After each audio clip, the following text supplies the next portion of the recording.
የሰው ልጅ ሲወለድ ባዶ እጁን እርቃኑን ነው የሚወለደው። ከዱንያ ሲወጣም ነጭ አቦጅዲ ጨርቅ ቢያገኝ እንጂ ሌላ ጭኖት የሚሄድ ነገር የለም ወደ ቀብሩ ወደ አኺራ። በሁለቱ የድህነት ጊዜዎች መሃል ያለች ዱንያ አለች አትባል። መጀመሪያም የላትም መጨረሻም የላት። ትልቁ ድህነት የኢማን ድህነት፣ የሥነ ምግባር ድህነት፣ የመልካም ስራ ድህነት ነው። የዱንያ መኖር አለመኖር ለሙእምን ያን ያክል ቦታ የሚሰጠው የሚያስጨንቅ ነገር አለ። የሰው ልጆችን የፈጠረ አላህ ያበላል ያጠጣል። የሰው ልጅ አንጀት ፈጥሮ ሆድ ፈጥሮ ጥርስ ፈጥሮ ይበላው የሚጠጣውን አላህ አያሳጣም። ትልቁ ጭንቀቱ የሰው ልጅ ዱንያ ከሆነ ዱንያን ሲያጣት በዛው ልክ ህይወቱን ያጣ ይመስለዋል፣ ጌታውን ያጣ ይመስለዋል፣ መተንፈስ ያቃተው ይመስለዋል። አስቀድሞ ግን ዱንያ የምትመጣ የምትሄድ ናት። ፀሐይ ጠልቃ ወጣ መልሳ እንደምትጠልቀው ዱንያም የመጣች ትሄዳለች፣ ብቅ ጥልቅ ትላለች። ስትመጣ በልክ ይዛታል፣ ስትሄድም ቀድማ እንደምትሄድ አውቅ ስለነበረ ያን ያክል አላዝንም፣ አልጨነቅም። ትናንት የሰጠኝ ጌታ ዛሬም ይሰጠኛል፣ ነገም ይሰጠኛል፣ እኔ የእሱ ነኝ፣ አይተወኝም፣ አይጥለኝም ልትል ይገባል። ዱንያ ማለት ከጊዜ በኋላ የሚጠወልግ አበባ ናት።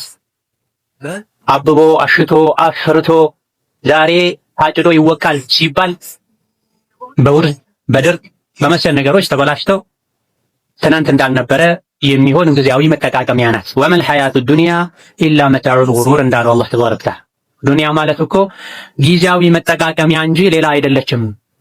ዱንያ ላይ ያሉ ነገሮች ሁሉ ተሰብስበው ወርቁም፣ ጨርቁም፣ ፎቁም፣ ስልጣኑ ሰዎች የሚዋጉለት ነገር ሁሉ ተጨፍልቆ መታዑል ጉሩር ተብሎ ተገልጧል በአላህ ቃል ተባረከ ወተዓላ።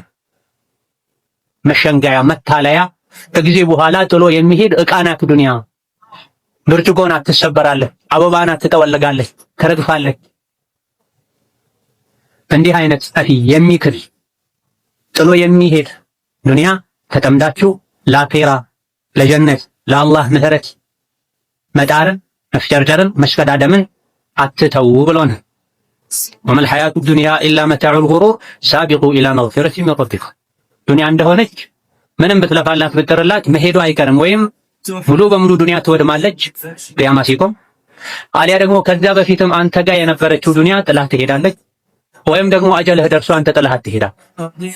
ከዱንያ መለያት አይቀርም። ወይ እሷ ናት ቀድማ የምትለየህ፣ ወይ አንተ ነህ ቀድመሃት የምትለየው። ጥሎህ የማይሄደው ሀብት ኒዕማ ጸጋ አኼራ ላይ ነው። አኼራ ላይ ያለውን ጸጋ ለማግኘት ደግሞ እሽቅድድም ያስፈልጋል፣ ልፋት ድካም ያስፈልጋል። ዱንያን በሁለተኛ ደረጃ መያዝ ማስቀመጥ ያስፈልጋልና ዱንያ አፊቃ ናት፣ የምትሰበር ናት ካለም በኋላ ሳቢቁ ኢላ መግፊረቲን ሚን ረቢኩም ላ የለግ መቼም ማይክድ ማያልቅ ማይወረስ የማይፈርስ የሆነውን ጀነት ለማግኘት ወደ አላህ ምህረት ተሽቀዳደሙ፣ ወደ ሰፊዋ ጀነት ተሽቀዳደሙ፣ የአላህ ውዴታ ወደሚገኝባት ጀነት ተሽቀዳደሙ ብላ። ወደ ጀነት እሽቅድድም የሚደረገው በእግር በፈረስ በዘመናዊ መጓጓዣ አይደለም። ወዒደት ሊለዚነ አመኑ ቢላሂ ጀነት የተዘጋጀችው ኢማን ላላቸው ሰዎች፣ መልካም ስራ ለሰሩ ሰዎች በዚህ ዱንያ ላይ ሆነው አኺራ ላይ ለሚዘሩ ለሚተክሉ ሰዎች ነው ብለዋል።